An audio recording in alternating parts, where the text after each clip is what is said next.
கண்கள் வந்து உலர்ந்து போச்சு, அதாவது ட்ரை ஆயிடுச்சு அப்படிங்கிறத வந்து இப்போ நிறைய கேட்க முடியுது. இந்த கண் உலர்ந்து போதல் அப்படிங்கிறது வந்து ஒரு வியாதியா?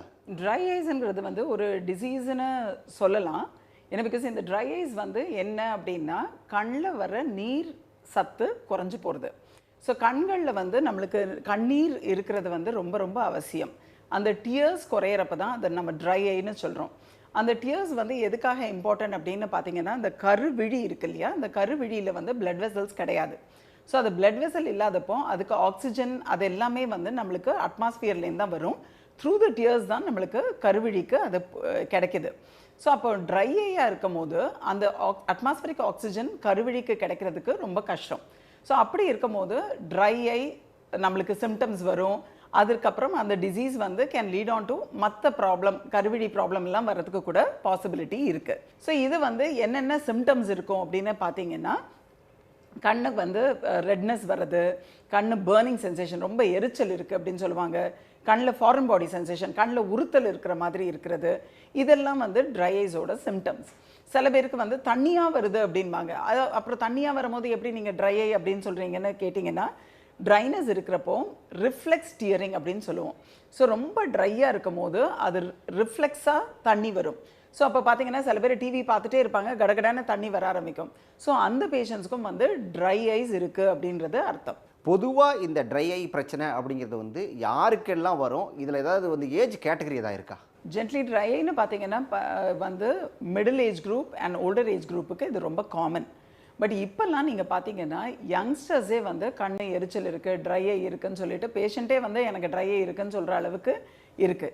இதுக்கு ரீசன் அப்படின்னு பார்த்தீங்கன்னா இந்த digital time and basically screen time. So screen time பார்த்தீங்கன்னா இப்போ வந்து குழந்தைங்களும் கம்ப்யூட்டரில் தான் படிக்கிறாங்க, கம்ப்யூட்டரில் தான் எல்லாம் பண்ணுறது, சோஷியல் மீடியாவில் இருக்கிறது. ஸோ இதெல்லாம் வந்து ஸ்க்ரீன் டைம் இன்க்ரீசஸ். ஸோ இந்த ஸ்க்ரீன் டைம் ரொம்ப இன்க்ரீஸ் ஆகிறப்போ என்ன ஆகும் அப்படின்னா இந்த blinking rate comes down. So ஒவ்வொரு பிளிங்க் நம்ம பண்ணுறப்போ அந்த லிப்பிட் லேயர் ஒரு கோட்டிங் மாதிரி ஃபார்ம் ஆகும். ஸோ ஒவ்வொரு தடவை நம்ம பிளிங்க் ரேட்டு குறையிறப்போ என்ன ஆகும்னா அந்த டியர் ஃபிலிம் எவாப்ரேட் ஆக ஆரம்பிச்சிடும். ஸோ எவாப்ரேட் ஆச்சுன்னா உங்களுக்கு ட்ரை ஐ வரும். ட்ரை ஐ வந்தால் இந்த burning sensation and all that happens. So இந்த யங்கர் ஏஜ் குரூப் அந்த மிடில் ஏஜ் குரூப்பில் வந்து கம்ப்யூட்டர் ப்ரொஃபஷனல்ஸ் அண்ட் அவங்களுக்கு வந்து இந்த மாதிரி ட்ரை ஐஸ் வந்து very very common, which we call it as an evaporative dry eye ஒரு மேபம் கிளாண்ட் டிஸ்ஃபங்க்ஷன் அப்படின்னு சொல்கிறது. பட் ஆனால் ஓல்டு ஏஜ் குரூப்புக்கு பார்த்தீங்கன்னா female are more prone for it. Ladies வந்து கொஞ்சம் நிறைய ட்ரை ஐஸ் வந்து நிறைய காமனாக இருக்கும். பிகாஸ் அவங்களுக்கு ஹார்மோனல் சேஞ்சஸ் வர்றப்போ அந்த மெனபாசல் ஏஜ் குரூப்பில் பார்த்தீங்கன்னா அந்த ஹார்மோனல் சேஞ்சஸ் இருக்கிறதுனால try eyes are very very common. அது மட்டும் இல்லாமல் இந்த ஆட்டோ இம்யூன் டிஸார்டர்ஸ் இருக்கிறவங்க லைக் ருமட்டாய்டு ஆர்த்ரைட்டிஸ், எஸ்எல்இ அந்த மாதிரி பேஷண்ட்ஸுக்கும் வந்து ட்ரை ஐஸ் வந்து ரொம்ப ரொம்ப காமன். ஸோ அந்த ஏஜ் குரூப்பில் இருக்கிறவங்க வந்து பார்த்தீங்கன்னா யங்கர் பேஷண்ட்ஸுக்கும் ட்ரை ஐஸ் வரலாம். ருமட்டாய்டு ஆர்த்ரைட்டிஸ் யங்காக ஒரு 22 வயசில் ருமட்டாய்டு ஆர்த்ரைட்டிஸோடு இருக்கிற பேஷண்ட்டுக்கும் ட்ரை ஐ வரலாம். 60 வயசில் இருக்கிற ருமட்டாய்டு ஆர்த்ரைட்டிஸ் பேஷண்ட்டுக்கும் ட்ரை ஐ வரலாம். ஸோ இந்த ஏஜ் குரூப்புன்னு பார்த்தீங்கன்னா யூஸ்வலி இந்த 30s அண்ட் 40s அந்த ஏஜ் குரூப்பில் தான் மோர் காமன். ஸோ அது மட்டும் இல்லாமல் நம்ம டிஜிட்டல் ஸ்க்ரீன் நம்ம சொன்னது மாதிரி 24 ஹவர்ஸ் நம்ம ஏசிலேயே இருக்கிறோம். ஸோ இந்த மாதிரி ஏசிலேயே இருக்கிறப்போ வந்து அதுவும் can lead on to dry eyes. So அப்போ ஏசியில் இருக்கிறப்போ எப்படி நம்ம அவாய்ட் பண்ணிக்கலாம் ட்ரை ஐ அப்படின்னா, அந்த ஏசி வெண்ட் டைரெக்டாக ஃபேஸுக்கு வராமல் இருக்கணும். அந்த டெம்பரேச்சரும் ரொம்ப சில்லாக வைக்காமல் இருந்தீங்கன்னா நம்ம ட்ரை ஐஸ் வந்து அவாய்ட் பண்ணலாம். அண்ட் 20-20-20 ரூலுன்றது வந்து ஒரு common thing which we tell specially for computer professionals. So இந்த 20-20-20 ரூல் அப்படின்னு என்ன அப்படின்னு கேட்டிங்கன்னா 20 நிமிஷத்துக்கு ஒரு தடவை 20 செகண்ட்ஸுக்கு ஒரு 20 ஃபீட்டில் இருக்கிற ஆப்ஜெக்டை பார்க்கணும்.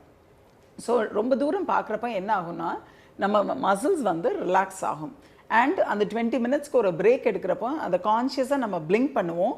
அண்ட் டிஸ்டன்ஸ் பார்க்குறதுனால மசில்ஸும் ரிலாக்ஸ் ஆகிறதுனால இந்த ட்ரை ஐயை நம்ம ப்ரிவெண்ட் பண்ண முடியும். அது மட்டும் இல்லாமல் இந்த ஃப்ரீக்வெண்ட் பிளிங்கிங் கான்ஷியஸ் எஃபர்ட்டோடு நம்ம பிளிங்க் பண்ணணும்.